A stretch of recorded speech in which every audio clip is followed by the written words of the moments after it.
Hi, MJ. First of all, I'm so sorry that you're going through a breakup. I'm so sorry that you're having to move in the summertime in Tucson. Neither of those things are easy. Have certainly been in both of those places before and just want to send you a lot of compassion and well wishes for a speedy transition in your physical space and an easy time through your grief. I will say that you are doing a beautiful, absolutely beautiful job of writing through your grief, which I really admire that you're able to do that. Um, Honestly, I know that you already submitted edits to these poems, but were we not in a student teacher relationship in a class, what I would say to you is to not work on these poems right now. It's really hard to get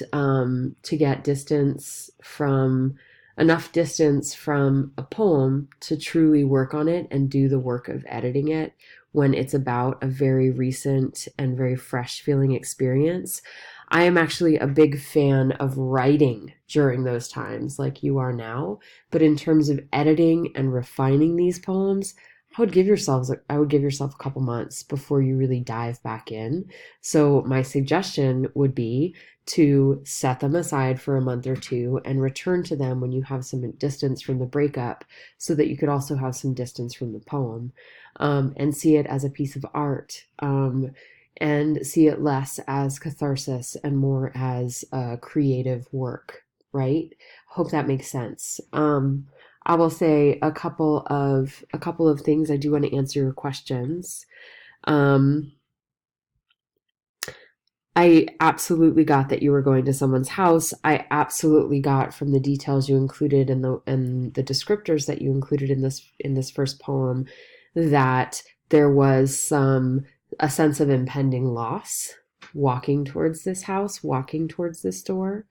I do not think that you need to include a specific destination. I don't think that exposition, so stating very clearly exactly what's going on in a piece of creative writing, I don't think that's necessary. I do sometimes think that if a poet chooses to include exposition in their work, that can work well, that can function well, that can be fantastic. But I don't think this piece is one of the pieces that needs it. Um, I think it absolutely meets the assignment. So, as the teacher who wrote the assignment, I'm going to say, yep, it meets the assignment. Prompt two. Let me look at your questions again.